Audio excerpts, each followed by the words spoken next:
Commencement, the beginning of a new era in higher education, by Kate Colbert and Joe Salustio, with contributions by Elvin Freites, is now available for pre-order on Amazon. Get your Kindle edition or your softbound book.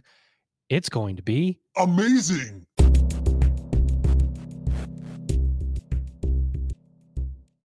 Welcome back, everybody. It's your time to EdUp on the EdUp Experience podcast, where we make education your business, and we've continued to do that and will do that until the end of time, apparently, based on my schedule put together by the amazing and incomparable Elvin Freites, who keeps booking me out into 2023, well into 2023, get to the second quarter at this point, every single day, eating while podcasting. That's my job, although we're doing this one in the morning. And guys, the commencement, the beginning of a new era of higher education is literally weeks away as this recording is being recorded. Is the recording being recorded? No, as this podcast is being recorded, we're a couple weeks away from having the book out. Let me tell you guys how hard it is to pull 100 plus, actually it's about 125 college and university presidents together and all the topics they talk about into a book, because what they've said is so many great quotes. The book is getting, it was longer, and we go back and edit it, and we're like, oh, what about this quote? What about that quote? Anyway, we hope you'll pick up a copy. It is going to be an amazing read for you, and an easier read. It's not an academic book. It's just like the podcast, organic, conversational. I think you'll enjoy reading it. So pick it up. I'm going to enjoy this podcast today. A little bit of a bit, you guys know I download sound effects for my guests, and then you wonder, I'm going to give you a little bit of behind the scenes look here. This is how I do it. I find stuff that I like that sounds good as a sound effect, and then I sat here for 15 minutes just pressing sound effects back and forth to try to have a conversation with the actual sound effects. And I'm going to give you guys, this is literally what I do. Okay, so this is let me make sure they're working here. Let me make sure. So can my guests hear this? Ah. All right. So I started doing this. Ah. Huh? What? Ah. Huh? What? And then so on and so on. And then I got this one in here. Ah. Ah. Huh? What? Ah. Ah. Huh? What? Yeah. Anyway, that's how it works here at the EdUp Experience. Maybe this is why you listen. Maybe this is why you don't listen. Anyway, let me get to the important stuff now. I did that for 15 minutes, guys, literally. But I did get it to actually sound like a conversation after a while. Let me end now talking and bring in my special guest co-host, Joe Linhart. He's Senior Account Executive of Higher Education Marketing and Advanced 360 Education, a very valuable and appreciated partner of the EdUp Experience. Joe, what's going on? Man, another day in paradise. I'm excited to be here again, Joe. Thanks for having me. Sure. I'm going to record you saying stuff, Joe, and then I'm going to include those as sound bits to all my other stuff. I've decided that's what I'm going to do with my guest co-host now. Hey, I'll take it. You'll say something and I'll hit this button. Cluster. So I'll put it all together. And make music almost. Are you excited to be back, Joe? Always. Love doing this. It's a blast. All right, man. Well, we've got a great guest. We're going to talk marketing, enrollment, and data, something that you should love. Something you should love if you're a higher ed administrator, actually faculty, staff. You should love data because it tells a story. Here he is, ladies and gentlemen. He's Stephen Arthur. He's the Director of Data Analytics at ECPI University. Stephen, what's going on? How you doing? Nice to be here. I'm glad you're here. Literally, is it believable that I would spend 15 minutes hitting these sound effects to try to make something out of them? After hearing you talk about how excited you were to do it, yes. All right. What? Anyway, you get the idea. String them together. It is a lot of fun to download those. It's more fun to talk with people like you, Stephen, doing the incredible work of serving students and, most importantly, tracking many of the outcomes that we have in higher ed and how things work. Just level set for us. Talk to us about ECPI University. What do you do? Where are you? How do you do it? Sure. So I like to think of ECPI University not as a technical college, but a technical university, where we try to bring the university aspect to a technical experience. So making sure that it's hands-on, career focused. We're not going to teach you things that you're not going to need to know on the job. we always have, employers come in and tell us like what they want to see our students learn so that we know exactly what we should be teaching them. We're regionally accredited by SACS. We mostly 90% of our programs are either STEM or medical related. We have a little bit of about a quarter of our students are online, 3/4 are in seat. The biggest thing about ECPI though, that is the most unique is that we offer a full bachelor's degree in 2.5 years rather than the regular 4 years. Full bachelor's degree in 2.5 years. Correct. 120 credit hours in 2.5 years. All right. So let's talk about how we pull this off, right? How is this designed? Because right now somebody somewhere is going, you can't do that. How is it possible for you to do that? You know, blah, blah, blah, accreditation, Carnegie unit, blah, blah, break schedules, blah, blah. Talk about how you pull this off. Sure. So the biggest problem with it is the financial aid side, because financial aid is typically done on a semester basis. So we have to be very careful about how we give out our handle all of our reporting on financial aid, and it can be a little complicated on that side. But the basis of it is we are year round. There's no breaks. There's no summer break, no winter break. You just go, go, go.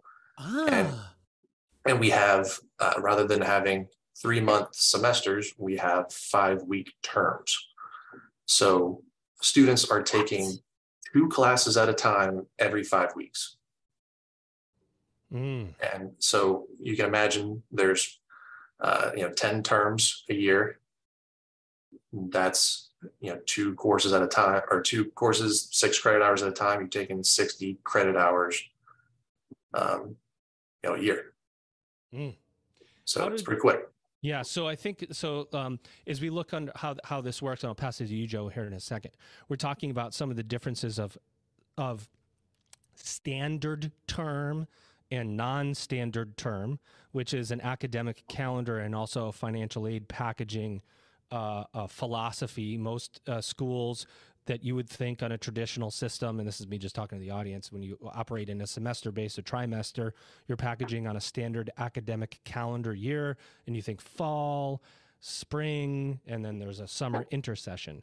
What you're talking about, Stephen, I believe, is non-standard term, when you're offering courses on a I can never always say it right, borrower, I have trouble with that word, based academic year, where the packaging follows the student, not the term, which allows you to look at different types of non-standard term lengths. The Department of Ed defines non-standard term as not following standard term, which means you can have 4-week or 5-week or 6-week or 7-week or 7.5 or 7 3/4 terms, depending on what you've designed from a curricular basis. Is that all right, or am I way off? Honestly, I am not a financial aid guy. That whole area is foreign to me. I just know I get insights to that side occasionally, and it's just looks like a nightmare to try to figure out logistically. Yeah, and it, what's awesome about it, though, is that it follows the student, and so the packaging happens based on the term, not based on the academic year, which changes all sorts of things like refund policies and so on, but really good for the student, because the student is being awarded aid for the classes they're attending, not for the term that they may not have attended yet. Anyway, we'll get out of the minutia of that, but what non-standard term allows you to do, to your point, is offer multiple terms and have multiple entry points over the calendar year, so you can have more start dates than what the traditional system knows as fall and spring, right? So you have more entry points, and you have year-round enrollment, which means that you can cater to a student when the student is interested. And that's really part of the model, right? Is being there for the Exactly. Student. Yeah. So, imagine you're 18, you're just graduating high school, and you never really thought about college. But then all of a sudden, all of your friends in August, they're all leaving for college. And, you're sitting there in September being like, all right, well, now what? Well, rather than waiting until the spring all the way in January, you can go ahead and enroll with ECPI within 5 weeks, right there in September or October. And we talk about how you can get a bachelor's degree in 2.5 years. Well, that doesn't even account for the wait time that you'd have to wait until classes even start. So, really, if you compare the full length of time that you get a degree, it's going to be even faster, even up to several months faster, just because you're starting quicker.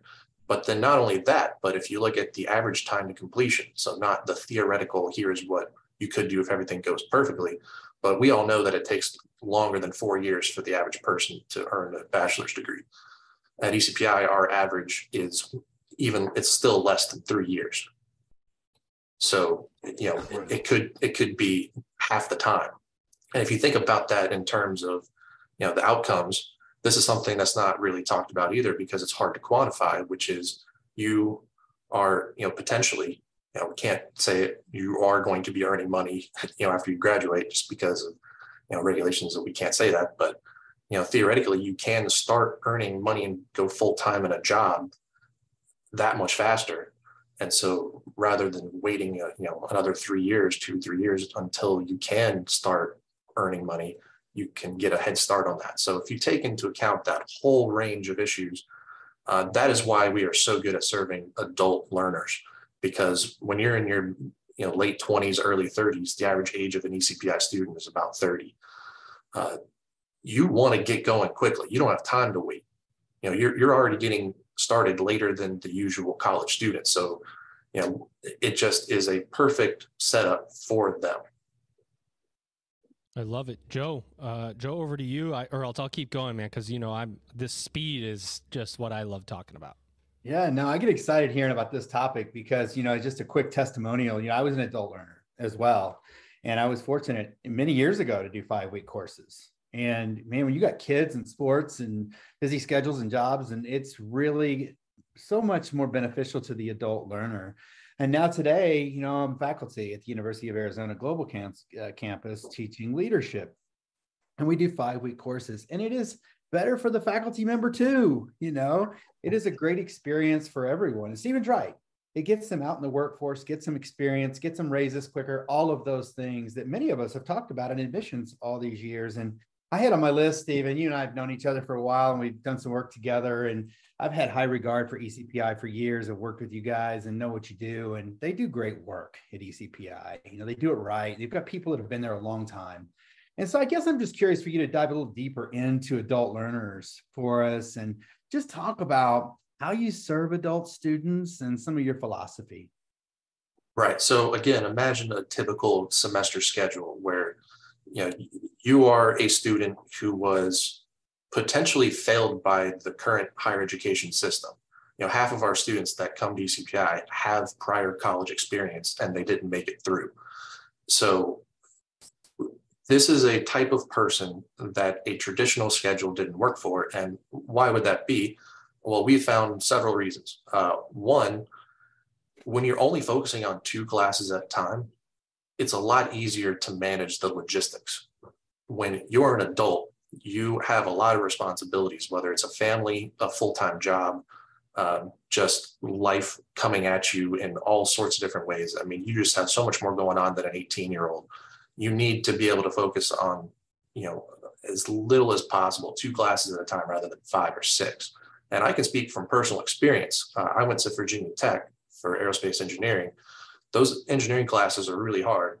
And, managing the logistics of 5 is, pretty difficult too. But there's one summer that I took 2 classes in, a faster period of time, very similar to ECPI's model where you take 2 classes at an accelerated pace.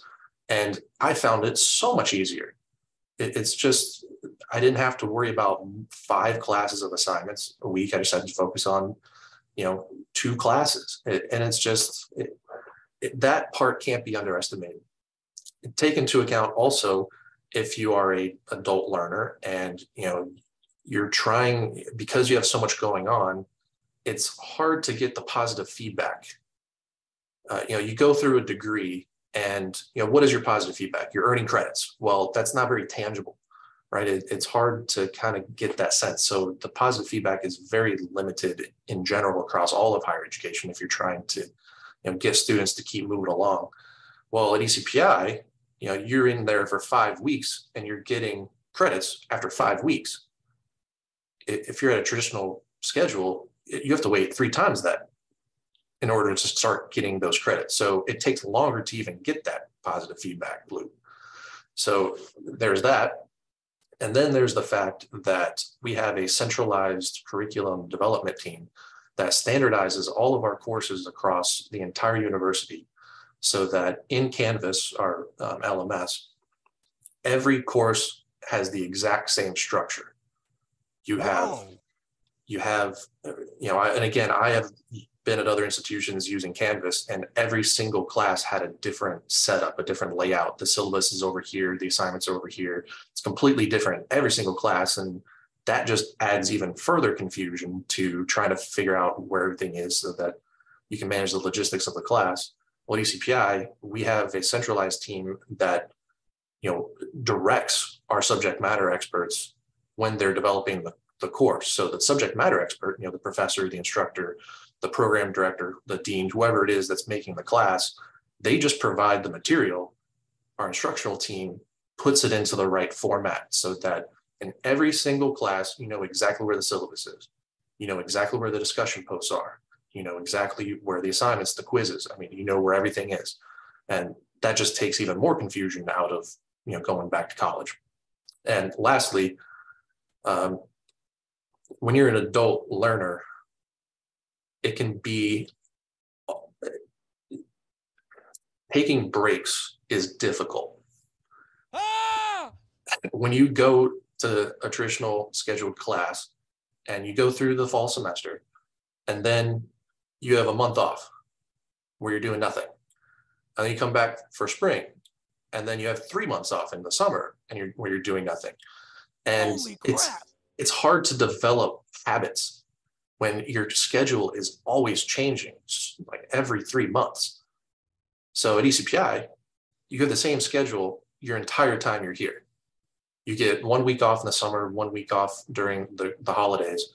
And other than that, it's just, you just fall into a pattern.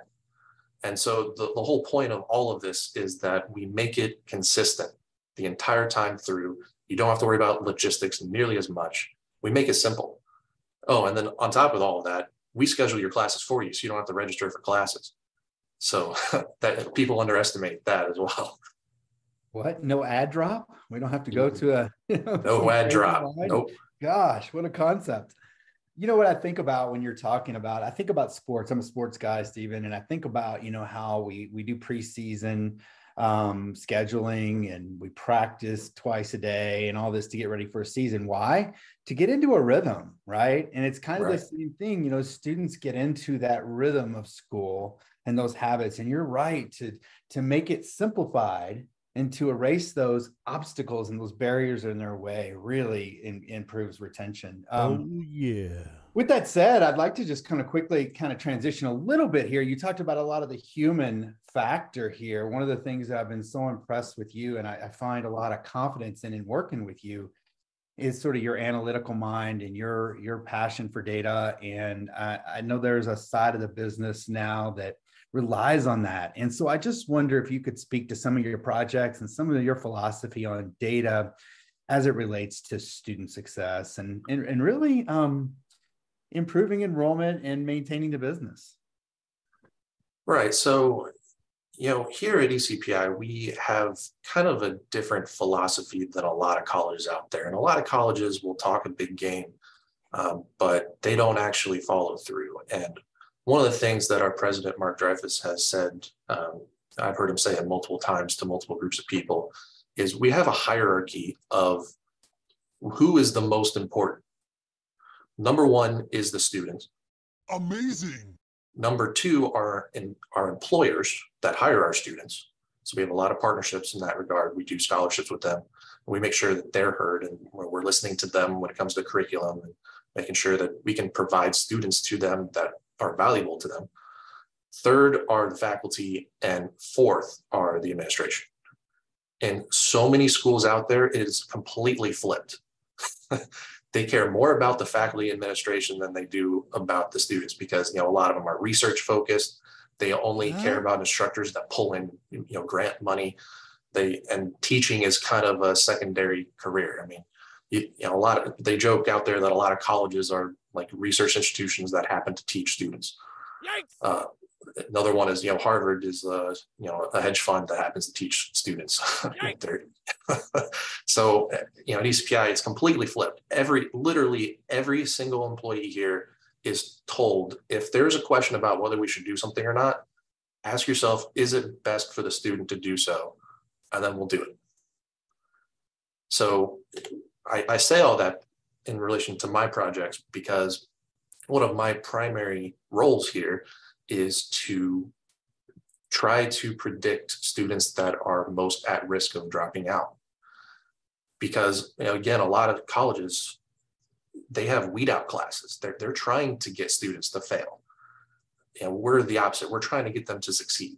And part of that is trying to figure out who those students are. Like, who are the ones that are most at risk? And so, I used predictive analytics, statistical modeling, trying to bring in a lot more AI and neural networks to come in and try to help identify, people that may not look like they're at risk, but are. We're partnering with other companies to bring in some other data that, for instance, that might tell us major life events that are happening in our students' lives, not, invading their privacy and knowing exactly what those events are. But, there's all sorts of, creepy companies out there that track everything we do. And there's, some companies that can tell us that this person is having a major life event right now. Maybe you should do some outreach to them, and that would be, they're getting divorced, they're moving, they lost their house, they got their car repossessed, a lot of publicly available stuff too. So we're partnering with companies that can do that sort of thing. And, and again, we don't know what those life events are. We just get information from other companies that this person might be at risk, check in on them. And so, so that's the main thing is, just trying to figure out what are the things that predict retention. And, a lot of people, it's obvious what a lot of those things are, right? They're not turning in their assignments. They're not showing up to class. Their grades are low. But that's where the data comes in, because those are the obvious ones. But what about the ones that aren't as obvious? Rather than just saying, okay, this guy has a low grade, let's, check him out. Well, what if everyone in that class has a low grade and it's not that person's fault? Let's come up with another way and say, okay, well, what is this person's grade in relation to the rest of the class? So if they have a lower grade than the rest of the class, then that's the problem, not the fact they have a low grade in the first place, but that compared to everybody else, they seem to be struggling. Commencement, the beginning of a new era in higher education, by Kate Colbert and Joe Salustio, with contributions by Elvin Freites, is now available for pre-order on Amazon. Get your Kindle edition or your softbound book. It's going to be amazing. Steve, I want to interrupt politely interrupt you and ask, first of all, one of the things you said, I think we should point out a second time, because it's what I think defines ECPI and other universities, that when you're talking about retention, you're talking about a philosophical decision, which is, do we want to take risks and put a lot of effort into the back end of retaining students and running data analytics and trying to early identify them, but help them in the first place? Or do you want to be a university that says, hey, the fastest way to better our outcomes and improve our retention statistics is to make it harder for students to get in the first place? And, we don't want to take a student that's got a below a 3.0 because they're just not going to move on. Or we don't want a student that's going to have this because we don't think they're going to succeed. If you've been in this game long enough, you know that there is no magic pill.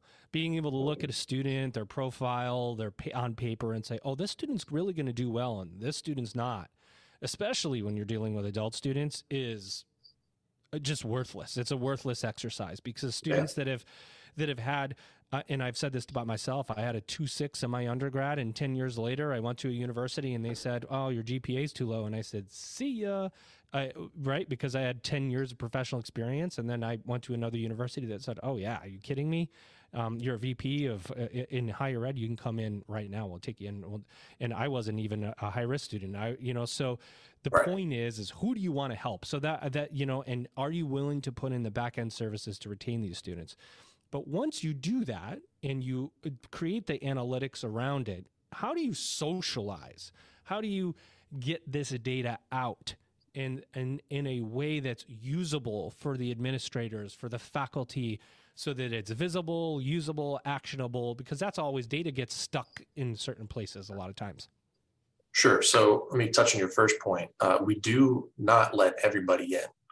We do have admissions tests, TEAS tests and others where they have to meet a certain threshold because, like you said, we want everybody to succeed.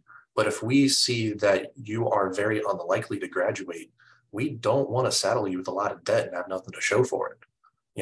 Having colleges weed out students and making it harder for them because they want the people that do graduate to be able to pull in higher earnings, higher salaries for their rankings in the New York Times or wherever. That's not us. But we want to make sure that you're taking calculated risks, which is what I like. Yes. You can look at students and say, we think this student's going to be successful. Maybe they don't meet all the requirements, but we're going to take a chance on them and we're going to watch them, and we're going to watch them through data. Exactly. And not only that, but when they take their first 5-week courses, their first 2 classes, if they don't finish that class, we don't charge them anything. If they back out and they didn't get the credit, we're just not going to, make that student even be saddled with that. So it's almost like a free trial, kind of. I love it. We don't market that though, because, if we had a free trial, then everybody would want to come in and just take up a bunch of time and then not, just be a waste of everybody's time. But yeah, we just make sure that the students that do come to us are likely to succeed. And those that do want to continue, we try to give them as much support as possible. So you ask what we do with it. Once we know, is this student at risk or not? What do we do with that? Well, we have a lot of academic advisors, student success coordinators. Sometimes even the program director for a particular program will step in and help a lot. Our campus presidents are very hands-on. We just have an entire culture of making sure that you help the student, and all of our faculty. I mean, I have access to our faculty, course evaluations, and the comments you see from our students talking about the faculty are just absolutely amazing. And it's almost probably half of the people that fill out these course evaluations say something about how great the instructor was. Wonderful. I mean, it truly is amazing. So, once we identify those students at risk, we make sure that our student success coordinators know that list of students so that they can reach out by phone, by text, by Teams, by Canvas. And we even make sure that, and we have not only that, but we have another system built into Canvas.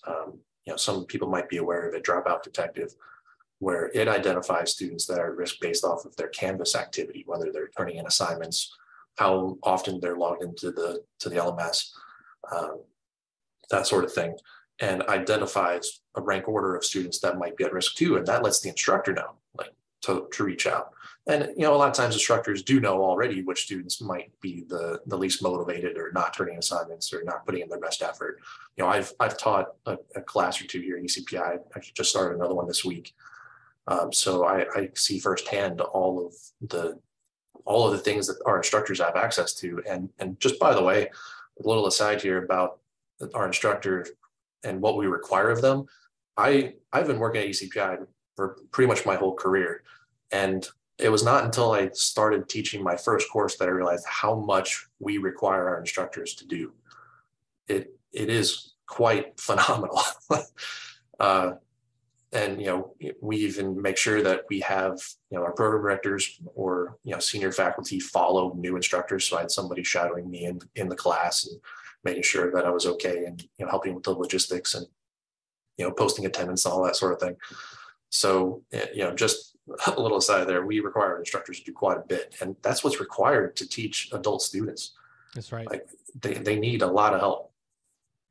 One of the things, Joe, and this, you've been around a long time. And one of the things that Steven's talking about is the scheduling classes for the student, right? Especially when we're dealing with an adult student. If you go to In-N-Out Burger, one of my favorite places when you're in California, it's a very easy menu to understand. 1, 2, 3, 4. And there might be a secret menu, and I've brought this up before. But there's not a ton of choices. You walk in, you order, you walk out. So for the adult student to know what's in your future, it also gives you ability to control the courses.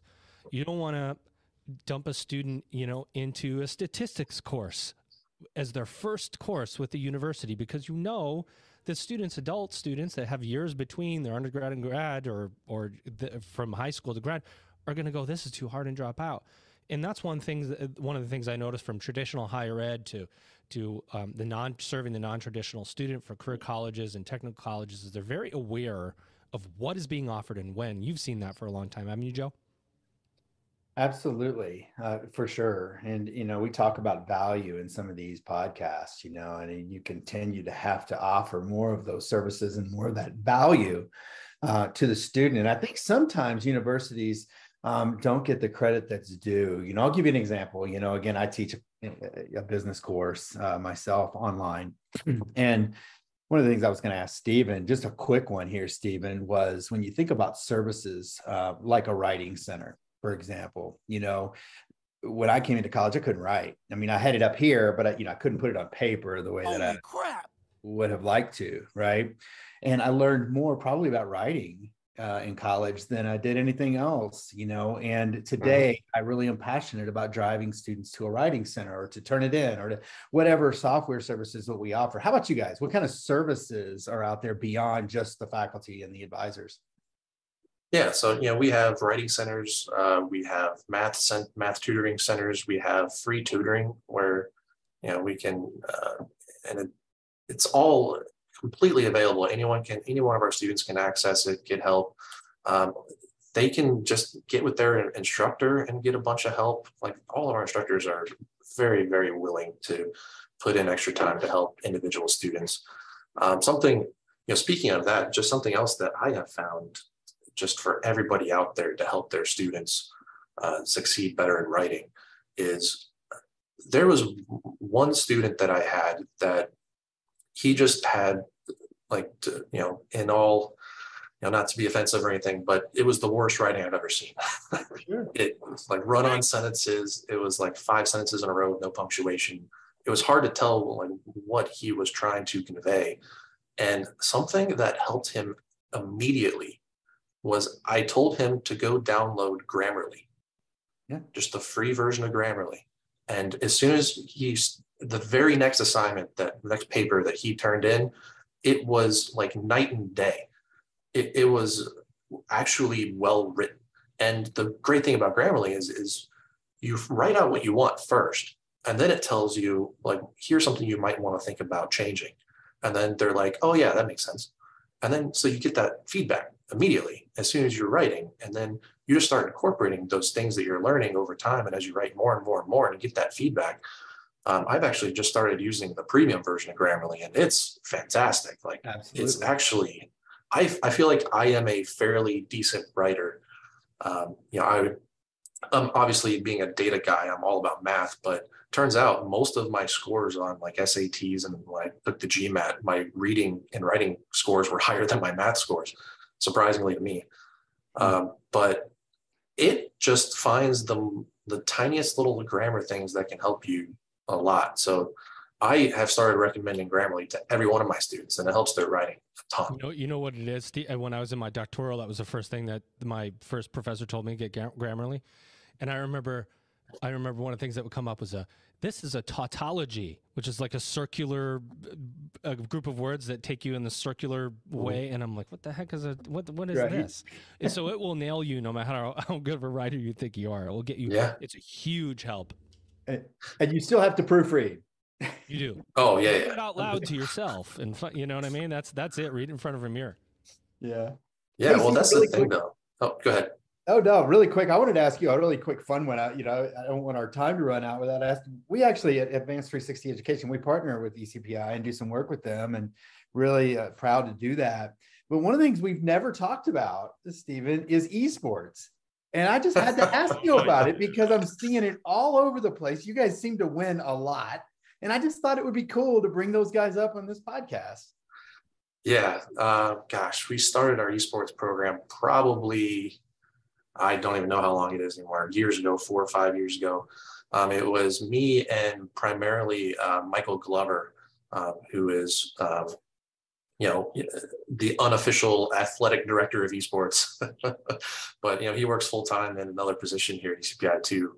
But it's just a fun thing. We have a head coach that, we have dozens of students. At times we've had 100 or so students that compete in all the various gaming titles like League of Legends, Call of Duty,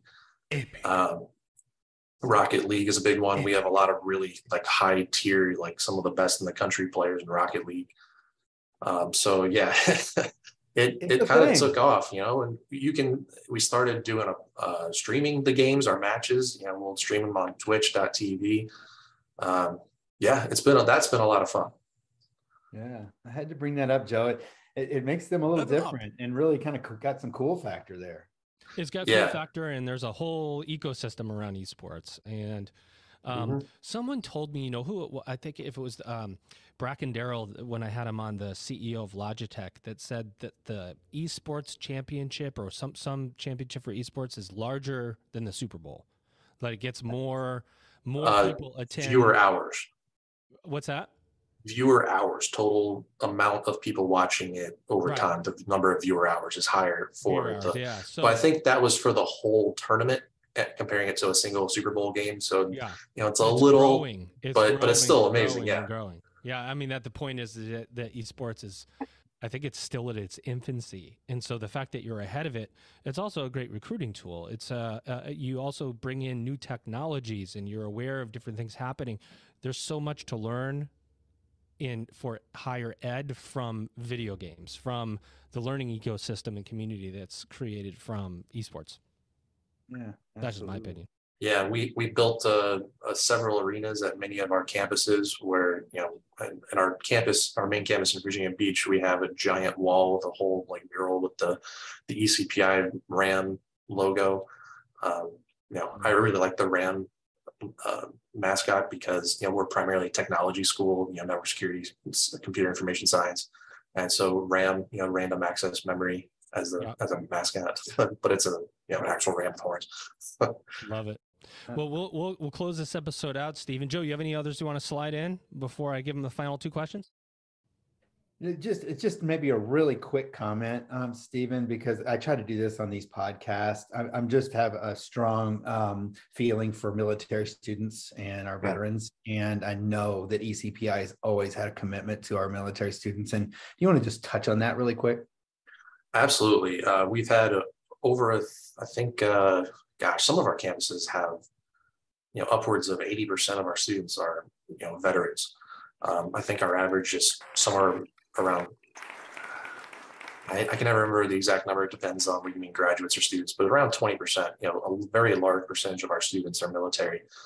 And our schedule, again, for most veterans are adult learners because, you had to serve in the military. And, by the time you get out, you're going to be in your late 20s, early 30s. And our schedule, again, is perfect for that sort of transition period where you just get a very structured set of courses and assignments, and you just sit down and do it. So we do very well on that. Military Times has rated us as the #1 technical college in the country like 8 or 9 times in the last decade. We're consistently in that top either 1 position or at least the top 10. Amazing. So yeah, we have a huge dedication to our veteran and military students. Amazing. I love those that serve the military. Same. So, Stephen, let's close it out, my friend. We're going to ask you the two final questions we ask of every guest. Number one, what did we not say about ECPI University? Anything that you'd like to say, things coming up, new programs you're launching, anything at all that you can think of or want to add? And number two, what do you see as the future of higher education? Sure. So really the biggest thing that I would like to say is we have such tremendous success with all of our STEM and nursing students. ECPI is actually the #1 graduator of practical nursing students, #1 in the country for the number of PNs.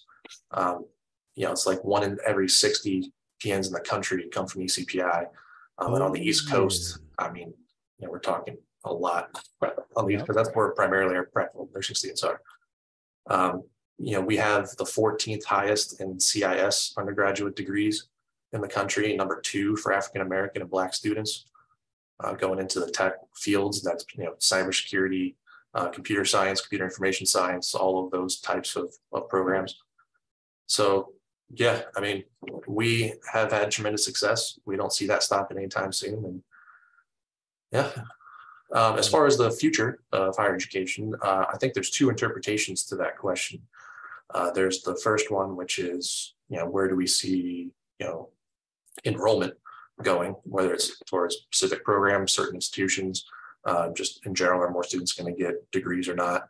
I think that might stagnate a bit. We've seen that already happen just because of, mostly probably because of the cost. It's kind of been a lot in the news lately about the cost of tuition. And it's really not that hard to deliver a cost-effective program. So I think a lot of those colleges that are charging, $40,000, $50,000, $60,000 a year, they have to be held accountable for that because they're charging that for liberal arts degrees and psychology undergraduate degrees, biology undergraduate degrees, dance studies, all of those degrees that just from the data, again, I'm a data guy, and the Department of Education publishes the salaries of those programs at every institution. I mean, it's just immoral to charge that much for a degree that has that poor outcomes. So that I feel like that'll be reined in quite a bit. As far as the future of delivery of education, I think that's going to change a lot. Online has been, especially during COVID, took on a lot bigger of an emphasis. Better technologies to deliver it. I think a lot of colleges don't really understand how to do that too, because they think, oh, we'll just put all of our lectures in a video and make the students watch the video and then take the quiz, and that's just not how you do it. Or they think, oh, we'll just make sure that they come on to a synchronous lecture and then that'll do it. But it takes a lot more than that, and the future of higher education will probably be just more engagement online, more engagement in the in-seat, focused towards career education too. In the whole history of higher education in the world, it originally started as just something that you do to learn. But over time, it has started to morph into something where you need to get something out of it that you can apply right now as a marketable skill. So the transition towards career colleges, I hope, will take place, and towards the trades and towards these high demand degrees. Love it. Well, ladies and gentlemen, I always love talking about adult students and those who serve them and do it in unique ways. I love the 5-week terms. You break brains when you talk about eliminating break schedules in traditional higher ed. It's an unbelievable thing. Promise you. Well, ladies and gentlemen, my guest co-host first, he's Joe Linhart. He's Senior Account Executive for Higher Education Marketing and Advanced 360 Education. Joe, thanks for coming back, man. And I always love having you here. You know that. We've known each other for almost 20 years. Yeah, it's been amazing. And we both come from career education, and that's right. I know we're both passionate about it. And I will say, in wrapping this up and agree with Stephen, I believe culture of higher ed is pushing students back to career education, and the best times are yet to come for that sector. And so the opportunities in front of those schools. Well, we'll be watching close, and one of those people will be watching very closely is Stephen Arthur. He's my guest today, your guest today. He's Director of Data Analytics at ECPI University. Stephen, did you have a good EdUp experience today on the podcast? Absolutely. Enjoyed it. Thank you. Well, there you have it, ladies and gentlemen. You've just EdUp'd. Commencement, the beginning of a new era in higher education, by Kate Colbert and Joe Salustio, with contributions by Elvin Freites, is now available for pre-order on Amazon. Get your Kindle edition or your softbound book. It's going to be Amazing.